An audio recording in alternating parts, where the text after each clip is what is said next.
Overlooking the Connecticut River, just outside Hartford, is the beautiful Tournament Players Club at River Highlands. Currently home of the Canon Greater Hartford Open, the original course design dates back to the 1920s. The course has been redesigned twice, once by Pete Dye and a second time by Bobby Weed. Billy Ray Brown took the trophy at the newly redesigned River Highlands course in 1991.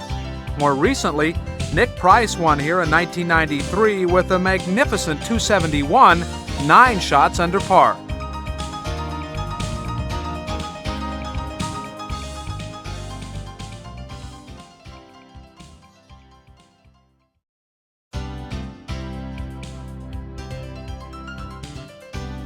A huge drive will set you up for a medium iron to the green.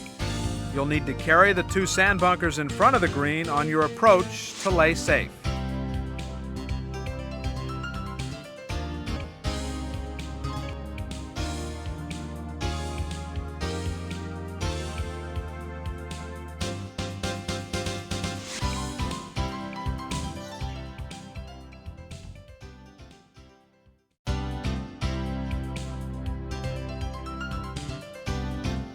This slight dogleg left can play short as it ascends uphill to a kidney-shaped green.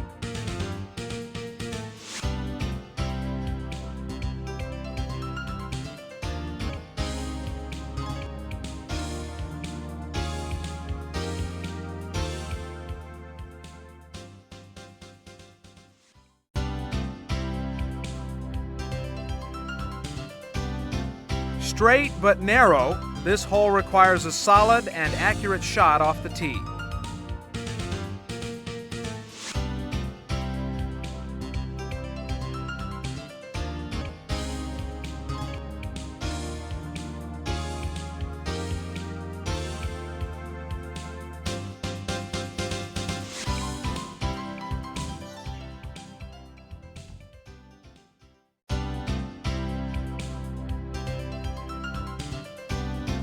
A fairway bunker to the left may cause a problem for the long hitter. Also, a well-placed second shot is needed to hold the 2-tiered green.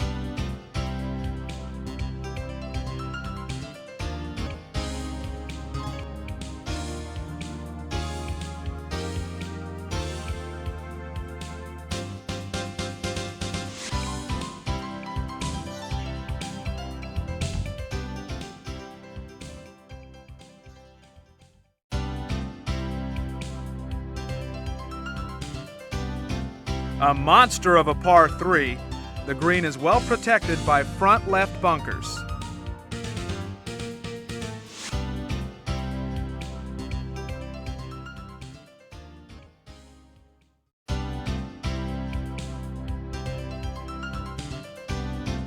This dogleg right is the longest hole on the course. The smart play will be a drive down the left middle, a mid-iron to the left, and then an accurate approach to the tight green.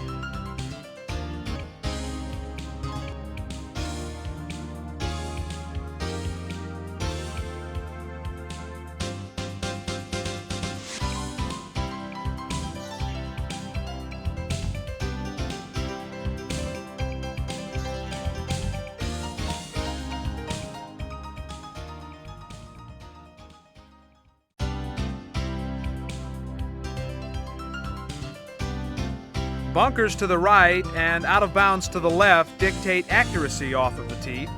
The shallow green is well protected by bunkers in the front.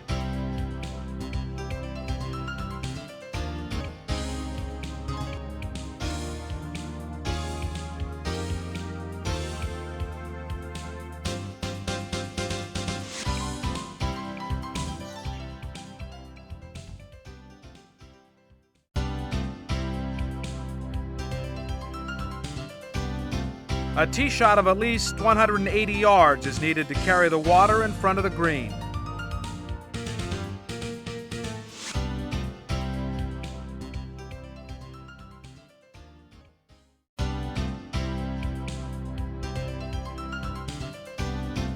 Target the first bunker on the right off of the tee to land in the left middle of the fairway. This should set up a mid-iron shot to a flat, spacious green.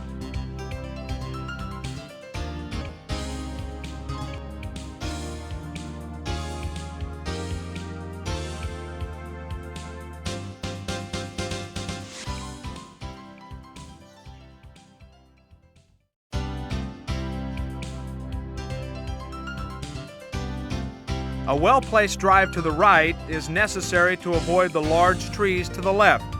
A long iron should get you to the green in 2.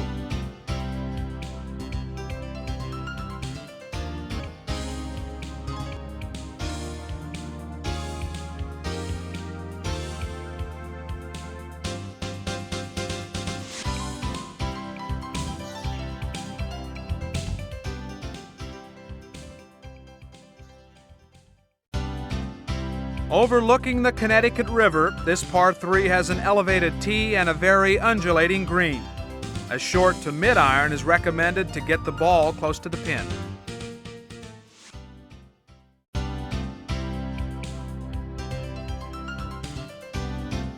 This hole has a lot of trouble in the form of bunkers that surround the green and line the landing area in the fairway. A straight drive and accurate approach are needed to remain safe.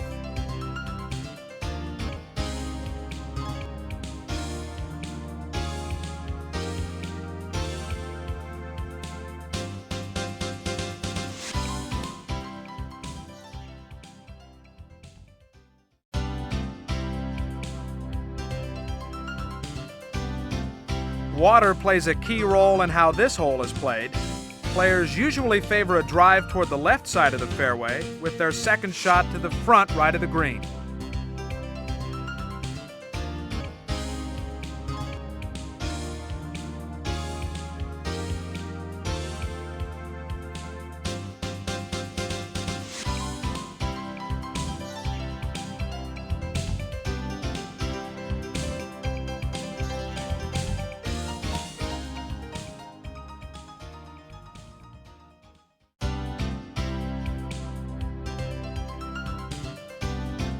A long tee shot to an uphill fairway will want to be played toward the right side of the fairway to yield an open view of the green.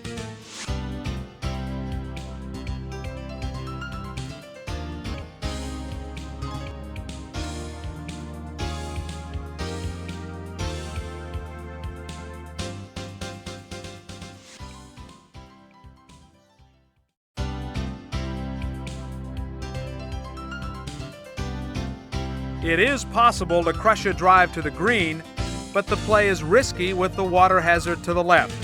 A birdie here is likely.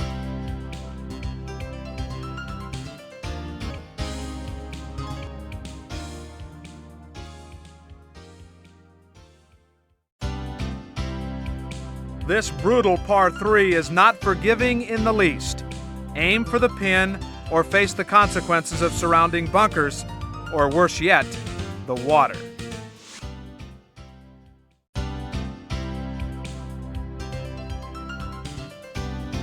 Your tee shot must stay left of the water, but also right of the bunkers. Your approach also must carry the water to avoid lost strokes.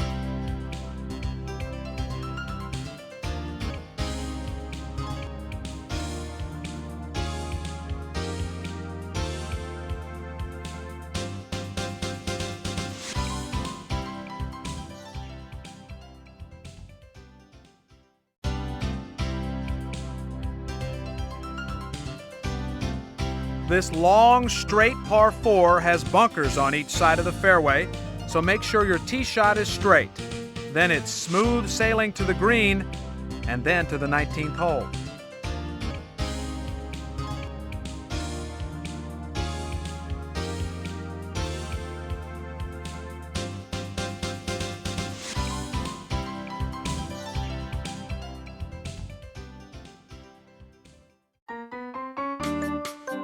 This is the challenging Spyglass Hill Golf Course, located on the Monterey Peninsula in Pebble Beach, California. Dating back to 1966 and rated as one of the toughest courses in the world. This beautiful Robert Trent Jones design offers magnificent ocean views, elevated greens, strategically placed bunkers, and a challenging putting surface. A unique aspect of Spyglass Hill is that the holes are named after characters from Robert Louis Stevenson's classic novel, Treasure Island.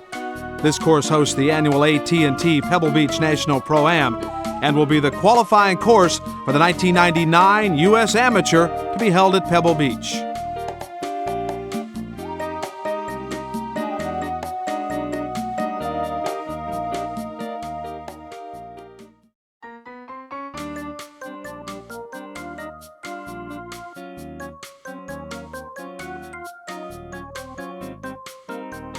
Hole 1, par 5, 600 yards. Place your tee shot to the right center of the fairway on this monster of a hole. From here, use a mid to long iron to reach the bottom of the hill. This will leave you with the short iron to the well-guarded green, which is appropriately named Treasure Island. The green slopes from front to back, so try and keep your ball below the pin.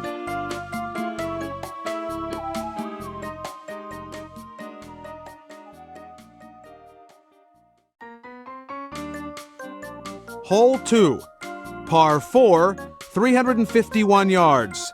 A long iron is recommended off the tee to start this hole, named Billy Bones. Aim your tee shot toward the left center of the fairway, which slopes from left to right. This will put you in a position to reach the green with a mid to short iron. Like the fairway, the narrow green slopes to the right.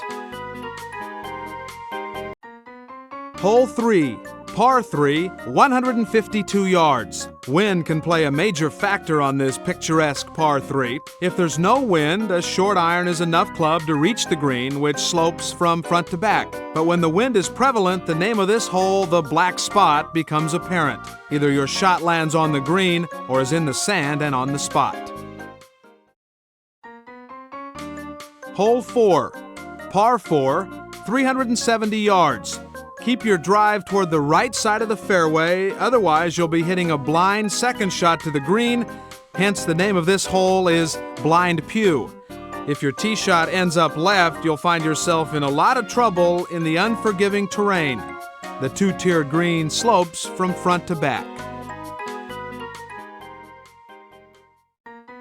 Hole 5, par 3, 186 yards. Watch out for the 3 bunkers that are positioned front left of the green on this fairly short par 3. Known as Bird Rock, this slightly uphill hole is well bunkered, so be sure to hit an accurate tee shot, avoiding the bunkers as well as the rugged terrain surrounding the hole, which can play havoc.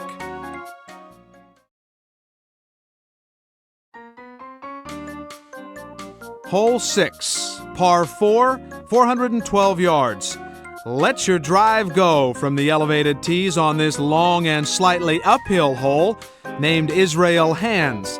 Be sure to use enough club on your second shot, which plays longer than it looks. The green slopes severely back to front, so pin placement can be crucial on this hole.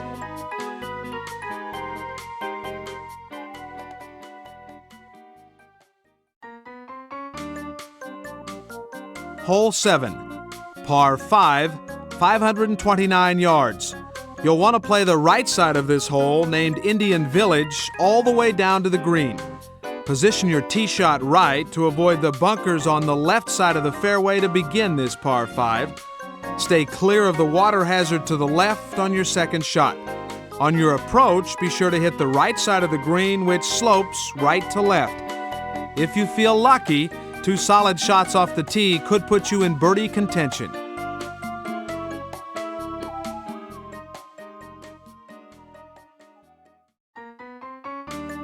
Hole 8, par 4, 396 yards. The fairway slopes from left to right, so aim toward the left side of the fairway on your drive. This hole is named Signal Hill, and for a reason. The second shot is all uphill and requires plenty of club. Don't let your ball stray into the large bunker located in the front right of the green.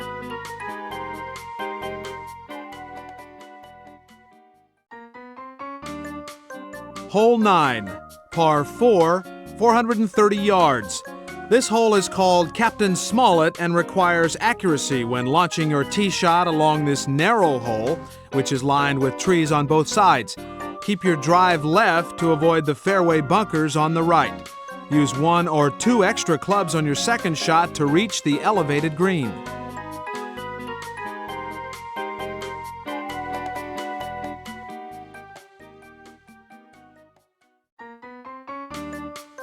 Hole 10, par 4, 408 yards. Captain Flint begins the back 9. Target the right center of the fairway on your drive to set up an open shot to the green from the right. Playing the left side of this hole presents the challenge of playing around a couple of trees strategically placed within the fairway.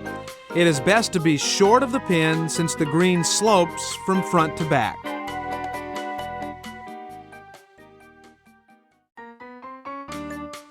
Hole 11, par 5, 528 yards. Blast your tee shot to reach the corner on this dogleg right, par 5, named Admiral Benbow. You have two choices on your second shot. Either don't let the lake intimidate you and go for the narrow green, or lay it up short of the water to set up your approach shot.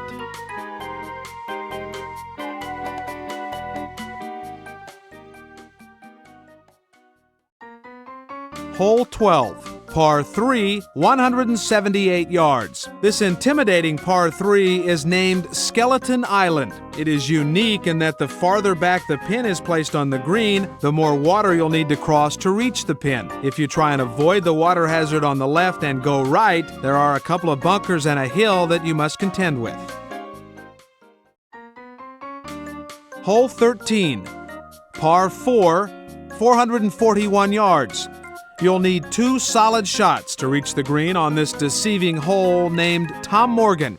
The fairway is wide and inviting, but your second shot must travel uphill to reach the green that slopes from back to front. This hole is definitely longer than it looks.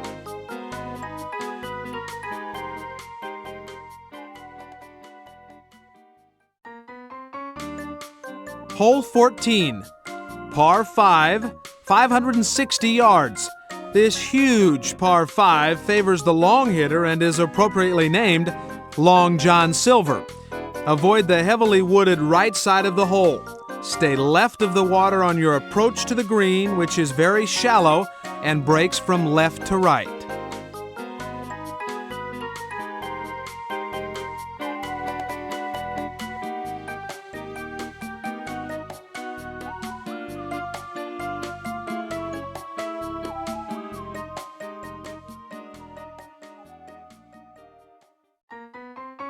Hole 15, par 3, 121 yards. This fairly short hole is called Jim Hawkins. However, this hole is not as forgiving as Jim would be if your tee shot ventures into the pond located in the front right of the green. Also, the green has a ridge that runs through it and will test your putting skills depending on pin placement.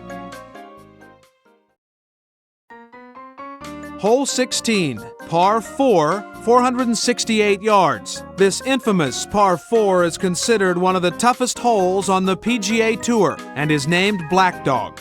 Keep your tee shot left center of the fairway to be in good position on this dogleg right. You'll need an accurate and long second shot to reach the small green, which is protected by front left bunkers.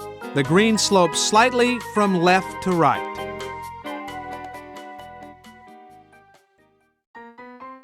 Hole 17, par 4, 322 yards. Known as Ben Gunn, this hole is guarded by a multitude of bunkers. A well-executed tee shot should leave a short iron to the well-protected green. Keep your approach shot below the pin on this difficult green. The left side of it slopes from back to front and the right side from left to right. Hole 18, par 4, 407 yards. Spyglass finishes up the course. Drive your tee shot toward the left side of the fairway that slopes to the right fairway bunker. Your second shot is slightly uphill and may require a little more club. The somewhat undulating green breaks from back to front, making par on this hole very rewarding.